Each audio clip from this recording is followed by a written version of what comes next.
Voter card যাচাইয়ে আর ভয় নেই, notice ছাড়া নাম বাতিল করা হবে না, সুপ্রিম কোর্টে জানিয়েছে নির্বাচন কমিশন। আপনাদের জন্য বড়সড় গুড নিউজ এটা একটা। আর এরই সঙ্গে 2002-এ বাড়ির বড়দের নাম রয়েছে কিন্তু বাড়ির ছোটদের কাগজ নেই, তাহলে কি করবেন? তো সমস্ত বিষয়টা এই ভিডিওতে জানবেন। নোটিশ ছাড়া কিন্তু নাম বাতিল করা হবে না। নির্বাচন কমিশন সুপ্রিম কোর্টকে আশ্বস্ত করেছে যে তারা স্বাভাবিক ন্যায় বিচারের নীতি কঠোরভাবে মেনে চলবে। এর অর্থ হলো ভোটার তালিকা থেকে কারো নাম বাদ দেওয়ার আগে সংশ্লিষ্ট ব্যক্তিকে একটি লিখিত নোটিশ দেওয়া হবে। মানে নোটিশ ছাড়া কারো নাম বাতিল করা হবে না, ঠিক আছে? প্রথমে কি করা হবে, তাকে একটা নোটিশ দেওয়া হবে। মানে যে কোনো ব্যক্তির, মনে করুন পশ্চিমবঙ্গে যখন শুরু হবে তখন কোনো এক ব্যক্তির ভোটার কার্ডের নাম বাতিল হবে, তখন কি হবে, তাকে আগে নোটিশ পাঠানো হবে যে আপনার নামটা বাতিল হবে এবং তার কি কারণ সেখানেও সেটা উল্লেখ থাকবে। কি বলা হচ্ছে, ভোটার তালিকা থেকে কারো নাম বাদ দেওয়ার আগে সংশ্লিষ্ট ব্যক্তিকে একটি লিখিত নোটিশ দেওয়া হবে যেখানে বাদ দেওয়ার কারণ উল্লেখ থাকবে।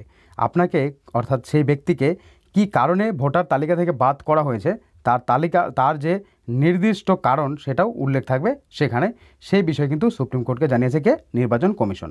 তাকে তার বক্তব্য পেশ করার জন্য এবং প্রয়োজনীয় কাগজপত্র জমা দেওয়ার জন্য একটি যুক্তিসঙ্গত সুযোগও দেওয়া হবে। মানে নির্বাচন কমিশন বলছে তাকে তো নোটিশ দিয়ে দেওয়া হবে যে আপনাকে এই কারণে বাতিল করা হয়েছে।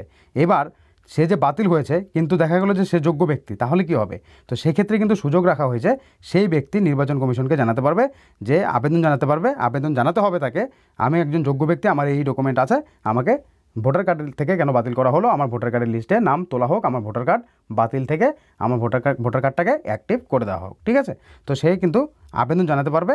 দেখুন, তাকে বক্তব্য পেশ করার জন্য এবং প্রয়োজনীয় কাগজপত্র জমা দেওয়ার জন্য একটি যুক্তিসঙ্গত সুযোগও কিন্তু দেওয়া হবে। তো এটা কিন্তু সুপ্রিম কোর্টকে নতুন করে জানিয়েছে কে? নির্বাচন কমিশন। তো এটা করাতে কিন্তু অনেকটাই উপকার হবে মানুষের। এতে আপনার কি মতামত অবশ্যই কমেন্ট বক্সে কমেন্ট করে জানাবেন, তাহলে কোনো সন্দেহ থাকবে না যে কী কারণে বাতিল হয়ে গেল। তো এটা কিন্তু এই মুহূর্তের বিশাল আপডেট, এতে আপনার কি মতামত অবশ্যই জানাবেন।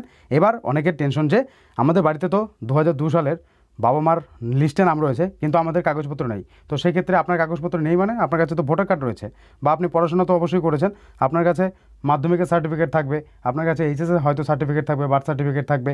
তো যে কোনো একটা কাগজ তো অবশ্যই রয়েছে। আপনি ভোট দিচ্ছেন, ভোটার কাগজ নেই, তো সেই ভোটার কার্ড এবং আপনার বাবার বা মায়ের ভোটার কার্ড এবং 2002 সালের লিস্টে যে আপনাদের নাম রয়েছে বাবা মায়ের, সেটা দেখালেই হয়ে যাবে। কোনো রকম চিন্তা করার প্রয়োজন নেই। তো এই ছিল গুরুত্বপূর্ণ আপডেট। কোনোভাবেই কিন্তু আপনাদের টেনশন করার প্রয়োজন নেই।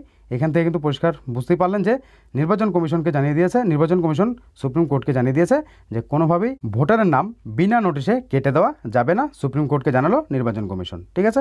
নাম বাদ দেওয়ার আগে সংশ্লিষ্ট ব্যক্তিকে নোটিশ দিয়ে কারণ জানানো হবে এবং শুনানির জন্য সুযোগ দেওয়া হবে। যুক্তিসঙ্গত লিখিত নির্দেশ জারি করে বাধ্যতামূলক বলে জানিয়ে দিয়েছে কমিশন, ঠিক আছে? তো সেক্ষেত্রে এই বিষয়ে এটা জারি করাতে কিন্তু, অর্থাৎ এই নিয়ম করাতে অনেকটাই ভালো হয়েছে। তা আপনি কি মতামত জানাবেন, ভিডিওটিকে শেয়ার করবেন, সবাই যেন জানতে পারে।